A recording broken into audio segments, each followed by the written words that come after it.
Taste the Daily. செய்தி சென்னை அண்ணா பல்கலைக்கழக மாணவிக்கு எதிராக நடைபெற்ற பாலியல் வன்கொடுமை குறித்தும் குற்றத்தில் சம்பந்தப்பட்ட அனைவர் மீதும் சட்டப்படி உரிய நடவடிக்கை எடுக்க வேண்டும் என்பது குறித்தும் விவாதிக்க கோரி எதிர்க்கட்சித் தலைவர் எடப்பாடி கே பழனிசாமி அவர்கள் சிறப்பு கவன ஈர்ப்பு நோட்டீஸ் கொடுத்துள்ளார்.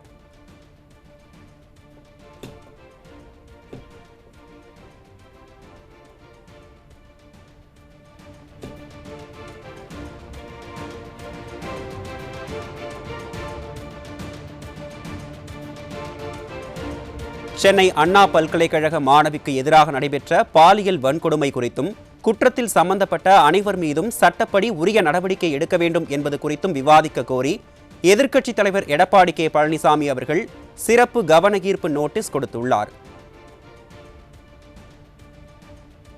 இது குறித்த கூடுதல் விவரங்களை நமது தலைமை செய்தியாளர் ஜெயக்குமார் வழங்க கேட்கலாம்.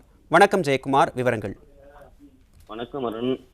பொது முக்கியத்துவம் நிகழ்வு குறித்து பேரவையினுடைய விதி எண் 56 கீழ் பேரவையினுடைய பிற அலுவல்களை ஒத்திவைத்து விவாதிக்க கோருவதாக அனைத்திந்திய அண்ணா திராவிட முன்னேற்ற கழகத்தினுடைய பொதுச் செயலாளரும் சட்டமன்ற எதிர்க்கட்சி தலைவரும் முன்னாள் முதலமைச்சருமான புரட்சித் தமிழர் எடப்பாடி கே பழனிசாமி அவர்கள் சட்டப்பேரவை தலைவருக்கு கடிதம் கொடுத்திருக்கிறார். குறிப்பாக அவர் கொடுத்திருக்கக்கூடிய அந்த கடிதத்தில், அதாவது மாண்புமிகு சட்டப்பேரவை தலைவர்களுக்கு தமிழ்நாடு சட்டமன்றம் பேரவை என்று குறிப்பிட்டு பொது முக்கியத்துவம் நிகழ்வு குறித்து பேரவையினுடைய 56 கீழ் பேரவை பிற அலுவல்களை ஒத்திவைத்து விவாதிக்க கோருவதாக தெரிவித்திருக்கிறார்.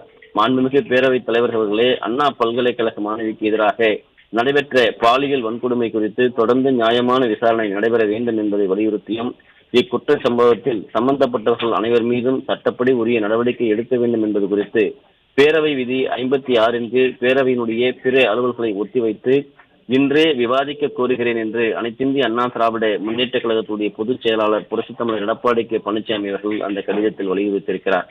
அண்ணா பல்கலைக்கழகத்திலே பொறியியல் 2ஆம் ஆண்டு படிக்கக்கூடிய மாணவி பாலியல் வன்கொடுமைக்கு ஆளாக்கப்பட்டிருக்கிறார்.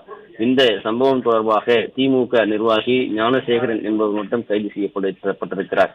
ஞானசேகரன் அந்த மாணவியோடு அந்த வன்புணர்ச்சி சம்பவத்திலே ஈடுபடுகிற போது சார் ஒருவர் இணைப்பிலே இருக்கிறார். அவரிடம் இந்த நிகழ்வுகளை வீடியோவெல்லாம் காட்டிவிட்டால் உன்னுடைய படிப்பை பாழாக்கிவிடும் என்றெல்லாம் மிரட்டி இருக்கிறார். இப்படிப்பட்ட ஒரு நிகழ்வு என்பது மிகப்பெரிய அளவிலே இந்த மாணவிக்கு துயரத்தை ஏற்படுத்தி இருக்கிறது. ஒட்டுமொத்தமாக அண்ணா பல்கலைக்கழகத்திற்கு தலைக்குனிவை ஏற்படுத்தி இருக்கிறது. எனவே இன்று அனைத்து நிகழ்வுகளையும் ஒத்திவைத்து விவாதிக்க வேண்டும் என்கிற நிலையிலே அந்த கடிதத்தை அதிமுகவுடைய பொதுச் செயலாளரும் சட்டமன்ற எதிர்க்கட்சி தலைவரும் முன்னாள் முதலமைச்சருமான புரட்சி தமிழர் எடப்பாடி கே பழனிசாமி அவர்கள் வழங்கி இருப்பது குறிப்பிடத்தக்கது.